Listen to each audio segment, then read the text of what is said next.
Oke guys, welcome back to Cakradivara Reinkarnasi dalam pembahasan alur cerita Renegade Immortal Shani episode ke-126.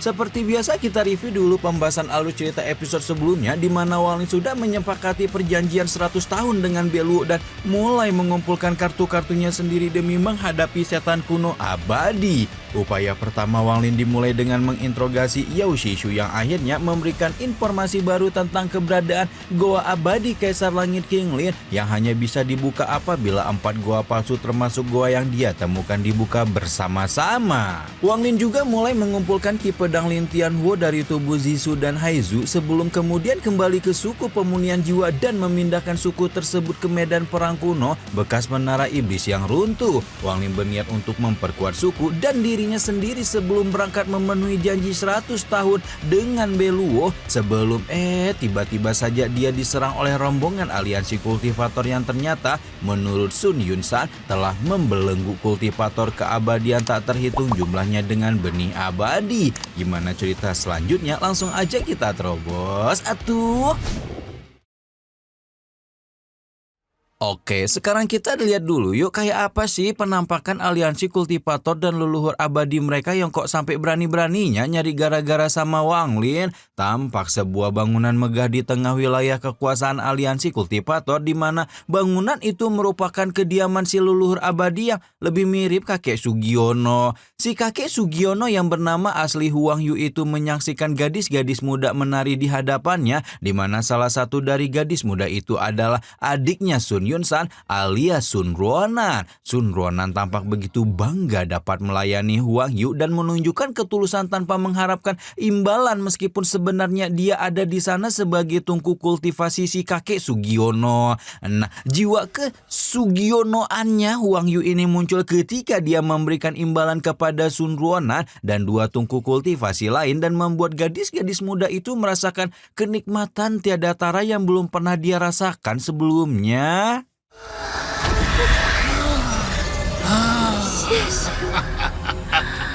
Sementara Sun Ruonan ngeplay situasi di sekitar mereka, leluhur tampak normal dan anggota aliansi kultivator menjalani kegiatan sehari-hari mereka seperti biasa sampai kemudian sosok berjubah putih alias Wang Lin melesak masuk begitu saja tanpa menarik perhatian siapapun. Karena itulah Wang Lin bisa memasuki area aliansi kultivator dengan lancar jaya sampai kemudian satu-satunya orang yang seperti menyadari kehadiran Wang Lin adalah pemuda berjubah biru yang tidak lain adalah murid aliran ungu sekte Tianyun bernama Ku Yichan. Ku Yichan baru saja menyapa Wang Lin dengan penuh keramahan.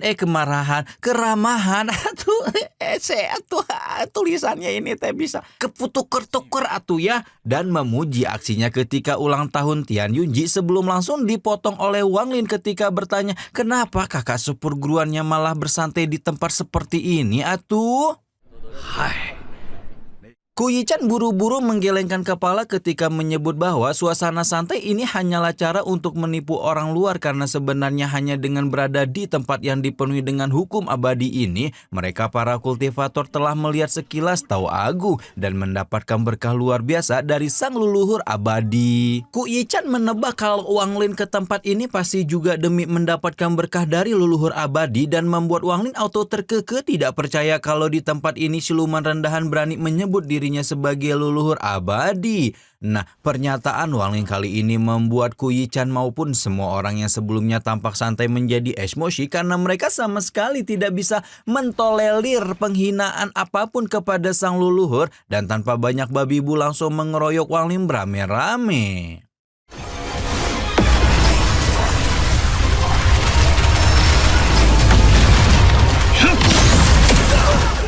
Namun tidak ada satupun serangan yang bisa menyentuh Wang Lin dan membuat Ku Yichan semakin murka ketika menyebut adik seperguruannya ini telah melakukan penistaan sejati. Tidak lama setelah raungan Ku Yichan terdengar, sesosok raksasa emas yang dipanggil sebagai pengawal abadi menyerupai apa yang Wang Lin lihat di suku pemunihan jiwa kembali keluar dan berkata dengan lantang akan menghabisi semua penista sejati. Bersamaan dengan ayunan tombak emas pengawal abadi, Ku Yichan tampak bangga dan gembira ketika ketika menyebut bahwa nasib Wang Ling akan berakhir hari ini. Sayangnya, lagi-lagi sebelum menunjukkan kekuatannya, tombak itu sudah dibuat tak bisa bergerak hanya dengan cengkraman separuh tangan Wang Ling, sebelum kemudian dihancurkan bersamaan dengan si empunya tombak yang berubah menjadi sekeping giok tak berharga. Ku Yichan hanya bisa dibuat terbagung-bagung ketika melihat pengawal abadi yang termasuk eksistensi puncak di aliansi kultivator dikalahkan dengan begitu mudah, dan pada saat yang sama suara leluhur abadi akhirnya terdengar sebelum menanyakan siapa orang yang berani menerobos kediamannya. Wang Ling mengingatkan tentang pembunuh bayaran yang memiliki benih abadi sama dengan apa yang menyegel semua anggota aliansi kultivator, dan langsung membuat Huang Yu tertegun tidak percaya ketika menyadari bahwa si penerobos adalah Wang Ling. Huang Yu tidak menyangka Wang Ling telah menjadi ahli Ascend, dan entah kenapa hal itu membuat si leluhur abadi gemetar hingga akhirnya menganggap permasalahannya dengan Wang Ling hanya kesalahpahaman yang sudah impas dengan hilangnya dua pengawal abadi miliknya. Namun Wang Ling sama sekali tidak mau menganggap permasalahan ini impas dan membuat Huang Yu meradang ketika menyebut Wang Ling sebagai bocil tidak tahu diri. Tanpa banyak babi bu, Huang Yu memanggil 7 pengawal abadinya yang tersisa sebelum kemudian membuat ke-7 pengawal abadi berubah menjadi bayangan emas yang dipanggil sebagai Kaisar Abadi. Huang Yu mulai meracau tentang identitasnya sebagai makhluk dari alam abadi dan turun ke dunia ini untuk memberi pencerahan pada para kultivator. Karena itulah dia memberi Wang Ling kesempatan untuk mundur dan menyerah kalau tidak mau menerima hukuman abadi. Wang Ling kembali hanya bisa tertawa mendengar keasbunan Huang Yu sebelum kemudian memilih untuk menyelesaikan kehaluan ini dengan memanggil sungai dunia bawah yang langsung menghancurkan Kaisar Abadi maupun menara aliansi menjadi berkeping-keping.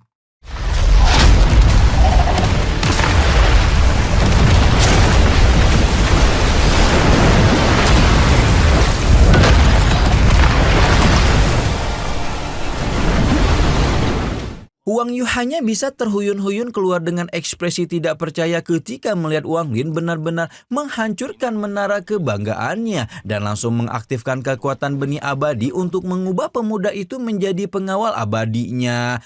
Huang Yu percaya diri dengan tekniknya karena tidak ada satupun orang yang bisa selamat. Sementara orang yang ditargetkan menjadi pengawal pribadi justru memicingkan aliasnya karena merasa familiar dengan apapun yang hendak dikeluarkan oleh Huang Yu sekarang. Baru setelah melihat benang-benang keemasan yang menggeliat keluar hidup-hidup, Wang Ling langsung mengenali benang-benang itu sebagai makanan binatang abadi yang dulu pernah dia lihat di dalam gua dengan naga abadi. Masih ingat kan? Nah, karena dia adalah makanan binatang abadi, Wang Ling sama sekali tidak panik dan justru mengeluarkan kilin dari dalam bendera jiwa untuk membiarkan jiwa binatang abadi itu mukbang sepuasnya.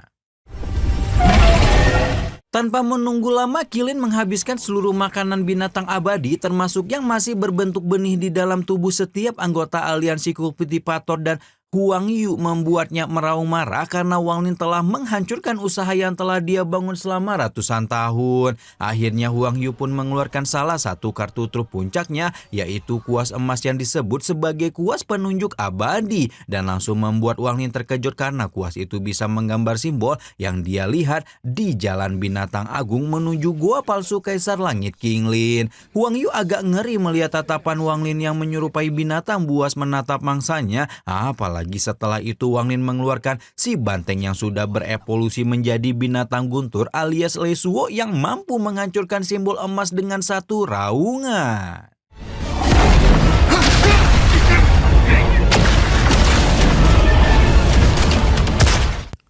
Karena kekuatan Wang Ling semakin tidak masuk akmal baginya, Wang Yu pun bergegas melarikan diri dan membuat Wang Ling juga buru-buru mengejarnya sambil berpikir bahwa si kakek Sugionin ini memiliki kemampuan melarikan diri yang sangat merepotkan karena berbagai jurus dan harta karun unik yang dia miliki. Meski demikian, segala harta dan teknik itu seperti tidak berguna di hadapan Wang Ling, dan karena itulah Wang Yu akhirnya berpikir untuk mengorbankan kuas penunjuk abadi demi mengalihkan perhatian pemuda itu agar memberinya ke waktu itu untuk melarikan diri. Tanpa pikir panjang, Huang Yu membuang kuas penunjuk abadi ke sebuah celah kekosongan, namun ternyata Wang Lin malah mengutus Su Ligou untuk memburunya sehingga dia masih bisa terus mengejar Huang Yu. Karena itulah akhirnya Huang Yu menggunakan kartu truf terakhirnya dan memohon dengan sangat agar kartu terakhir ini benar-benar bisa menghentikan Wang Lin. Tidak lama kemudian sebuah teratai emas muncul di tangan Huang Yu yang berubah menjadi sulur-sulur dengan warna serupa. Sulur-sulur itu disebut sebagai jaring pengikat abadi yang meskipun belum dikuasai sepenuhnya oleh Huang Yu, namun dia yakin penguasaannya saat ini sudah lebih dari cukup untuk menghentikan Wang Lin. Wang Lin berusaha pergi, namun formasi emas sudah lebih dulu muncul di atas kepalanya sebelum kemudian meludahkan sulur-sulur emas yang tak terhitung jumlahnya. Huang Yu tampak begitu senang dan puas ketika melihat pemandangan itu dan semakin gentol memerintahkan jaring abadi membelenggu Wang Lin. Tapi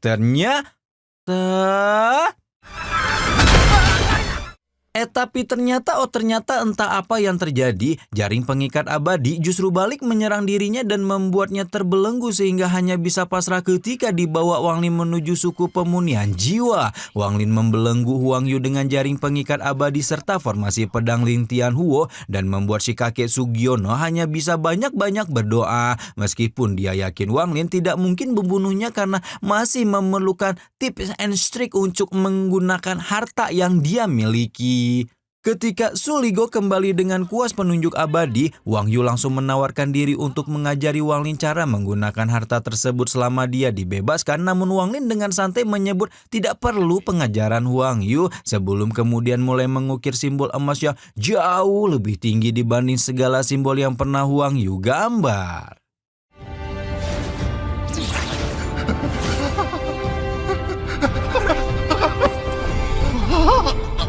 Baru setelah melihat hal ini, Huang Yu paham benar bahwa dia tidak memiliki kualifikasi lagi untuk bernegosiasi dengan Wang Lin dan hanya memohon agar pemuda itu mengampuni jawanya. Wang Lin meminta Huang Yu menjelaskan identitas aslinya dan baru ketika itulah si kakek Sugiono mengaku bahwa dia bukannya berasal dari alam abadi melainkan menemukan berbagai harta peninggalan abadi di sebuah goa misterius. Huang Yu menyebut bahwa dia menemukan total 2 kantong penyimpanan, namun salah satu kantong itu telah direbut oleh pasangan kultivator langit awan sebelum dia sempat memeriksanya. Tanpa banyak babi bu, Wang Lin mengambil kantong penyimpanan yang ditemukan Huang Yu sebelum kembali menyegel embah-embah kebanyakan nafsu itu dengan jaring abadi dalam kantong penyimpanannya. Wang Lin menemukan sebuah giok abadi dalam kantong penyimpanan yang ketika dibuka ternyata berisi pesan Kaisar Langit King Lin pada putrinya yang bernama King Xuan. King Lin sepertinya meninggalkan kantong penyimpanan ini sebagai ucapan selamat kepada Xing Xuan yang diangkat sebagai menjadi raja abadi di alam abadi hujan, di mana selain kuas penunjuk abadi, jaring langit, dan sarung pedang abadi hujan, King Lin juga meninggalkan giok berisi segel abadi yang hanya bisa dibuka dengan esensi darah King Xuan. Wang Lin langsung memutar otak ketika mendengar kata-kata Raja Abadi, alam abadi hujan, dan pedang abadi hujan dalam pesan King Lin. Sebelum kemudian sebuah spekulasi liar muncul di kepalanya ketika menebak apakah mungkin kekasih Joey alias Ting Er adalah putri Kaisar Langit alias King Xuan.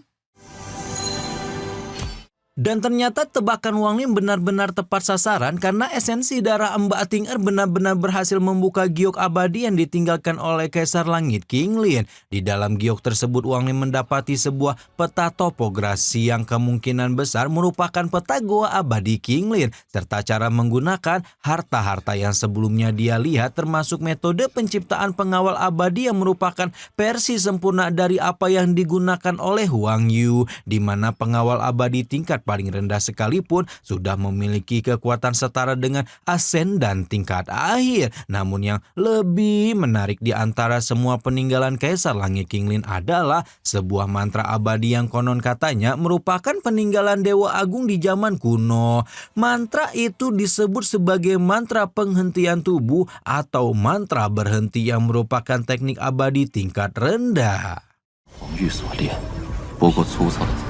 即便最先为分作上中下三。Wang Lin berpikir bahwa apabila dia benar-benar berhasil menguasai teknik abadi ini, maka kualifikasinya untuk menghadapi setan kuno api pun akan meningkat lebih tinggi. Mengingat seberapa kuat Beluo, setan kuno api pasti juga memiliki kekuatannya jauh melampaui dirinya. Karena itu pula Wang Lin mulai memetakan kartu apa saja yang bisa dia gunakan untuk melawan setan kuno api, mulai dari jirah iblis kuno dan ki pedang Lin Tianhuo yang seharusnya cukup untuk melindungi di awal pertarungan. Wang Lin juga memiliki sungai dunia bawah yang meskipun tidak cukup kuat untuk digunakan tunggal, mungkin akan menghasilkan kekuatan luar biasa kalau digabungkan dengan teknik seni pembantaian abadi. Selain itu juga, dia masih menyimpan bendera 1 miliar jiwa, pedang abadi, dan kereta penembak dewa yang apabila digunakan dengan benar, pasti bisa menahan satu serangan setan kuno. Nah, yang kali ini menjadi kuda hitam terbaiknya adalah teknik abadi kelas rendah yang baru saja dia temukan, yaitu mantra berhenti. Dan karena itulah Wang Lin tidak mau membuang lebih banyak waktu untuk mulai memahami teknik luar biasa tersebut. Selama Wang Lin tenggelam dalam retreat panjang tanpa terasa 17 tahun berlalu dalam sekejap mata, dan pertempuran antara distrik Tianyou melawan distrik Huayo masih berlangsung dengan sangat intens. Peperangan ini menyebabkan negara setan kuno lainnya menjadi cukup terganggu, dan akhirnya mengirimkan Panglima Leio dari negara Iblis Guntur serta Panglima Su Yao dari negara Iblis Air untuk bersama-sama menyerang distrik Tianyou demi memaksa Gu Yundun untuk mundur. Nah, wilayah terluar distrik Tianyou adalah medan perang kuno tempat suku pemunian jiwa berada, dan Leio langsung menggunakan formasi setan guntur untuk menghancurkan tabir pelindung suku. Tapi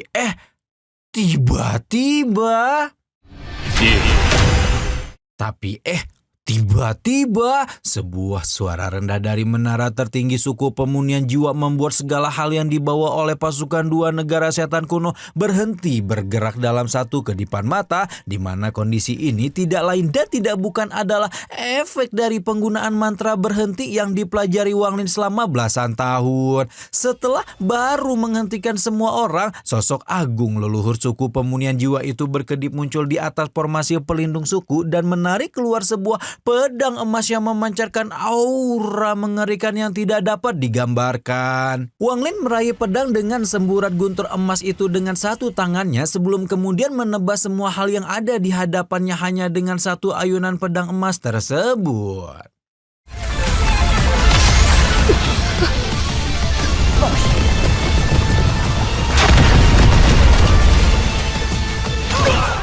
Tidak ada satupun rombongan negara Iblis Guntur dan Air yang sempat melakukan apapun sebelum tiba-tiba saja kehidupan meninggalkan tubuh mereka. Sementara Wang Lin menyadari bahwa mantra berhenti yang dia pelajari masih belum sempurna dan baru bisa meninggalkan efek selama 3 detik saja.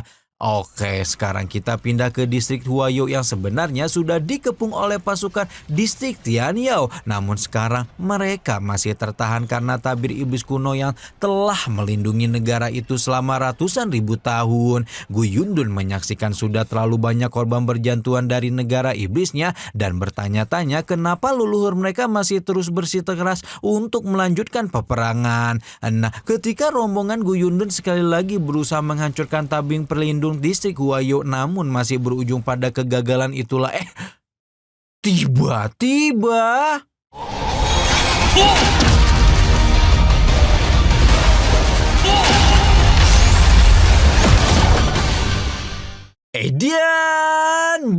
sadis banget Kang Sad Boy satu ini. Hancurin aliansi kultivator, cek. Ngebongkar peninggalan Kaisar Langit Qinglin, cek. Mempelajari mantra berhenti, cek. Dan sekarang langsung aja gitu nerobos ke garis depan peperangan buat hancurin tabir pelindung negara setan kuno yang sudah berdiri ratusan ribu tahun.